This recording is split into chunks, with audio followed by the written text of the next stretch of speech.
Alright guys, di video kali ini tuh gue pengen lebih santai aja karena ada yang nanya gue, kok gue mau bangun agency di tahun 2022, apa yang beda dan apa yang harus gue lakuin? Nah sebenarnya pertanyaan ini tuh udah banyak banget yang nanya ke gue. Karena kalau kalian kenal gue, agency itu salah satu bisnis yang gue rekomendasiin banget buat pemula, buat siapapun memulai bisnis. The number one bisnis yang semua orang bisa mulai adalah agency. Dan mungkin kedengarannya kayak gue terlalu lebay atau kayak terlalu, masa sih agency gitu. Masalahnya kalau misalnya kita mau memulai bisnis untuk pemula, ada beberapa checklist yang harus diisi. Pertama, capex harus rendah. Capex atau capital expenditure, yaitu modal bisnis itu harus rendah. Kedua, ada marketnya. Ketiga, untuk jalaninnya, untuk operatingnya, itu nggak butuh duit yang banyak. Jadi bisa dibilang low risk, low capital, tapi potensinya bisa high gain. Cuma ada lagi yang nanya ke gua, kok tapi kalau agency, lu tetap saranin sebagai bisnis pemula, semua orang mulai agency, nanti kebanyakan dong. Nah bener, agency dibanding di tahun-tahun sebelumnya, apalagi pas gue mulai dulu, itu tuh berbeda banget dibanding sekarang. Ini ada graf pertumbuhan jumlah agency di dunia. Kayak memang sekarang tuh agency banyak banget. Tapi jangan lupa, market size agency itu basically orang, individu, atau bisnis yang membutuhkan sebuah jasa.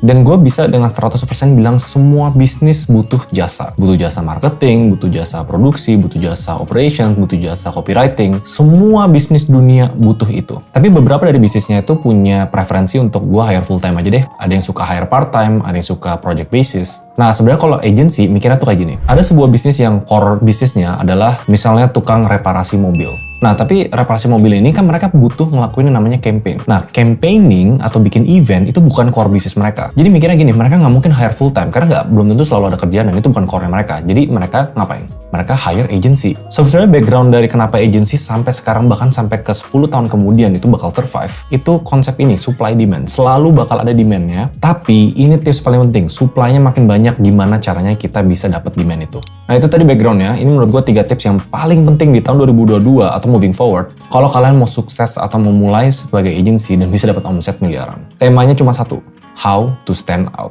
Dengan segitu banyak agency, saran gua adalah stand out. Bukan tentang masalah jago-jagoan, bukan masalah murah-murahan, tapi gimana cara lu stand out. Gimana cara lu sebagai agency berbeda kelihatannya dibanding agency lain. Tips nomor 1 adalah niche.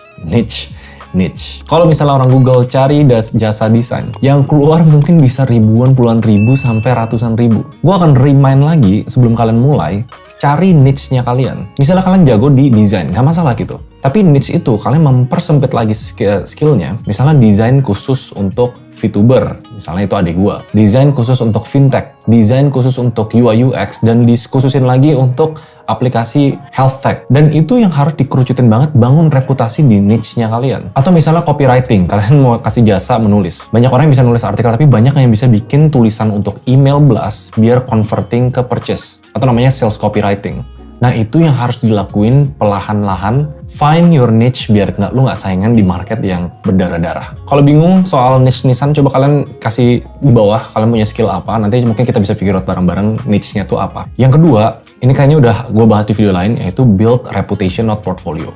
Bedanya portfolio sama reputasi, portfolio itu lu tahu lu bisa ngerjain 10 hal. Dan lu jago dari ngerjain 10 hal ini.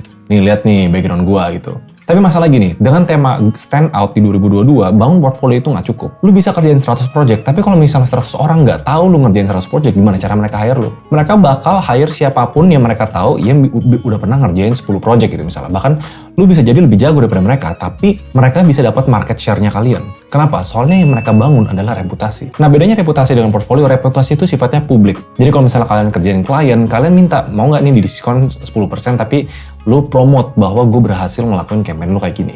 Atau misalnya lu sesimpel menjadi content creator di Instagram lu, di Instagram bisnis lu, itu tuh lu nge-share tentang proses publiknya gimana, di advertise. Dan di advertise itu bukan sekedar untuk dapat klien loh, di advertise biar orang tahu lu tuh punya portfolio publik. Dan ini yang dilakuin sama Urofi, karena dia content creator. Setiap project-project dia tuh dia share di TikTok, nge-share di Instagram, dia ngebangun reputasi sekaligus portfolio.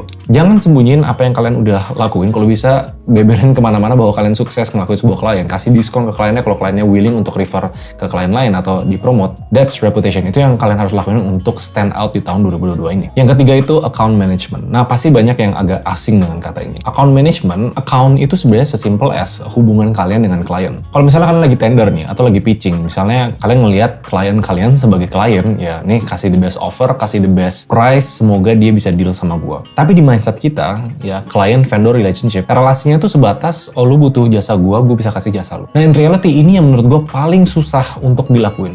Karena nggak semua orang tuh punya interpersonal skill untuk ngelakuin account management. Account management atau manajemen akun atau manajemen klien itu lebih dari cuma administrasi, butuh dokumen apa, butuh NPWP. Tapi kalian harus ngebangun yang namanya personal relationship. Ingat, klien, perusahaan manapun, individual, atau bisnis apapun, kalian bukan deal sama perusahaan, kalian deal sama orang. Kalau misalnya perusahaan nih itu sebenarnya bisa benefit dengan agensi kalian, tapi orangnya nggak suka sama kalian, dia bakal pilih orang lain yang mungkin lebih jelek, lebih mahal daripada kalian. Nah, building relationship ke klien lebih dari yang sekedar work relationship, misalnya sesimpel as nanyain apa kabar keluarganya, misalnya apa, dia lagi fokus kemana, dia lagi punya hobi apa. Dulu gue sampai di tahap ngirim hampers kalau misalnya anaknya baru lulus sekolah, atau kadang-kadang ngajak lunch bareng karena memang gue sekaligus penasaran belajar tentang bisnisnya. So, hal-hal kecil gitu, yang dari tadi kan kita bahas yang sifatnya eksternal, yang publik. Nah, ini hal kecil yang kalian bisa lakuin untuk stand out. If you guys stand out dalam relationship, kalian bisa dapat project yang mungkin nilainya miliaran, atau mungkin kecil di awal tapi bisa recurring terus, bisa dapat terus-menerus. Kalau misalnya dia suka sama kalian, trust me, gue tuh pernah ngalamin kayak gini. Gue sebagai pendatang baru, gue tender ke perusahaan, tapi orangnya itu sebenarnya udah cocok sama orang lain karena dia udah ngerjain project sebelumnya.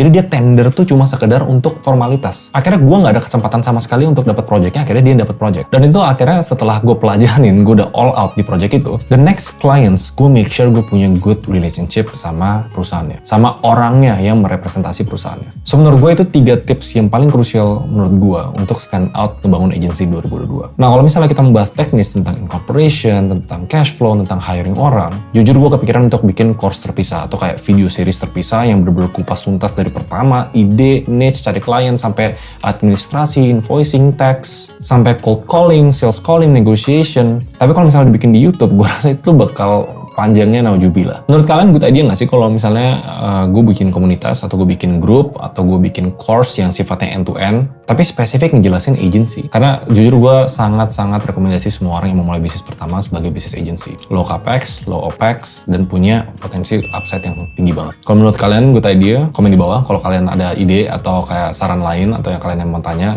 komen di bawah. I guess I'll see you guys in the next video. Bye-bye.